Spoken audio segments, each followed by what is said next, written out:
Hey, what's up everyone? This is Anthony from Anthony's Customs, and today we're looking at the SH Figuarts Krillin figure from the Dragon Ball Z line. If you follow me on Facebook, you know that my order got delayed a bunch of times, so that's why I'm a little late getting this out to you, so I apologize for that. But we do finally have him, and there's definitely plenty to talk about. First thing I want to talk about is the packaging. I'm sure a bunch of you have seen this already and are curious as to why this is the case. If you can read, you can tell that that doesn't say Krillin. And I'm going to explain why.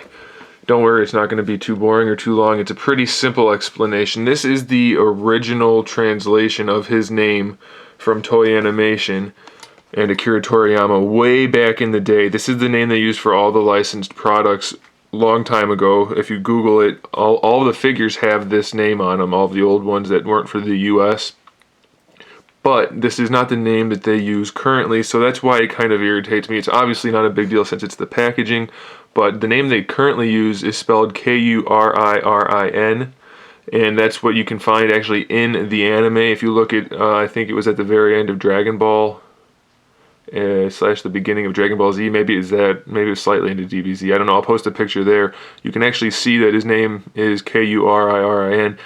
So, I mean, I would have preferred to have that name if they weren't going to put actually Krillin on there, but it's not a big deal. I don't really care that much. This is an official name. It's not a typo or something or a bootleg. So if you're curious about that, now you know. One other thing that's new or different for this figure is some people are asking, what are these orange blocks in the packaging? And all those are stabilizer pieces. They just put them in there, they peg into a hole in the bottom of the head, and I'm 99% sure that all those are for is to keep the head from rolling around in the package. If you remember from characters like Gohan, you just have the head piece that's on the figure, then you have interchangeable faces, and those can sit flat in the package. Well, with Krillin, we don't have that. We just have these bowling ball heads of his, and they would probably very easily roll around in the package. So you have to make sure these are on properly. I mean, you as in the factory people, put them on properly, and then that way they had to sit flat in the package, and you didn't end up with a whole bunch of backs of his heads showing forward out the window. So that is what that is. No big deal. Those pop right out. Just pull them out. There is a little catch on them, so they're a little tough. You can see that little tooth. So they're a little tough to get out, but no problem at all. Okay, so let's look at Krillin. He stands a total of 4.5, just over 4.5 inches tall in comparison with Gohan. If you don't count Gohan's hair, Krillin is taller. Definitely different proportions, which I think is okay. If I remember correctly, that's about accurate. He looks pretty darn good, pretty accurate. This is the Cell Saga Krillin, by the way. You can tell by the blue underneath his orange outfit. And he does have the Kame-san logo on the back and on the front, and it's done very well. That's the Roshi logo, basically. Okay, so we have him. We'll look at that in a second. Let's look at the accessories. We have a total of 4 different heads. We have this one stern kind of face. We have a squinting open mouth face, probably for a solar flare, I'm guessing, or a I'm dying type of pose. He's got this kind of playful smirky face. And he's got this one, which is my favorite, which is the angry, ready to fight type of face. And they're all sculpted well. They all capture Krillin's likeness very well. As far as the sculpt goes, there's one thing I don't care for, and I think with this closed mouth, kind of frowny face, they gave him a little bit too much of a upper lip, and it just looks a little awkward, but obviously that's a very tiny issue, and it's not a big deal. And then lastly, the only issue I have, the only umbrage I can take with this figure, is that they painted his eyes white. Now, it's my understanding, and I don't know for sure because I've never read the manga, and I've definitely not seen the colored versions of the manga, but I think his eyes are white in that, and that explains why they're white here. However, in all of the anime, they are skin colored, and you can see I photoshopped how that would look on the figure, and I think it looks really nice that way. So maybe we will eventually get a San Diego Comic-Con exclusive with a slightly different color gi and the skin colored eyes. We'll see. This gi, by the way, is not the same color as either Goku or any of the Gokus. Maybe it'll be the same as the one coming out next March. We don't know yet, but we'll see. That's just something to point out. Alright, let's finish looking at the accessories. He comes with his infamous Destructo disc, which is a pretty cool accessory, but there is a problem. First thing I want to point out though is that it has a little hole in the bottom of it right there, and this little peg thing right there, and then you can put it in one of his hands, which is specially designated for that peg hole. And don't do that because you'll just break the whole thing. Put it in his hand first. It's kind of stiff, but it does go in. It goes in just like that, straight up from his palm. And then you can just peg it in. Oh, I did break it. What do you know? I'll have to fix that. So then you can just set that on there. And that's something I want to point out too. These plastic pieces, they use 2 pieces, presumably just to keep them lightweight, I guess, but they're super flimsy, and they're not connected in any way. If they were glued all the way around, that would be way better. But I mean, it looks okay from some angles. Obviously, at any actual angle, it's alright. But if you look at it from the front, there's a gap. Pretty much no matter how you look at it, you can clearly see that it's 2 pieces of plastic. So unless they intended for you to do this and to make it look like he's got 2 of them, which I highly doubt, it's just an odd choice. It could have easily been hollow plastic, or even if it was solid, it wouldn't have been that heavy if they used the right kind of plastic. So that's a bit disappointing. Alright, let's look at the other hands we have. So you saw the one for the Destructo disc with the peg in it. These are basically the exact same hands. I believe these are for solar flares. You know, you put them on his face like this, and it's a solar flare, that type of thing. There's also these 2 hands, which other people are using for solar flares, and I think he did do this one time. He used these 2 hands to do a solar flare. So you've got these 2 hands as well. Then we have these 2 semi-open hands, and these 2 more open hands,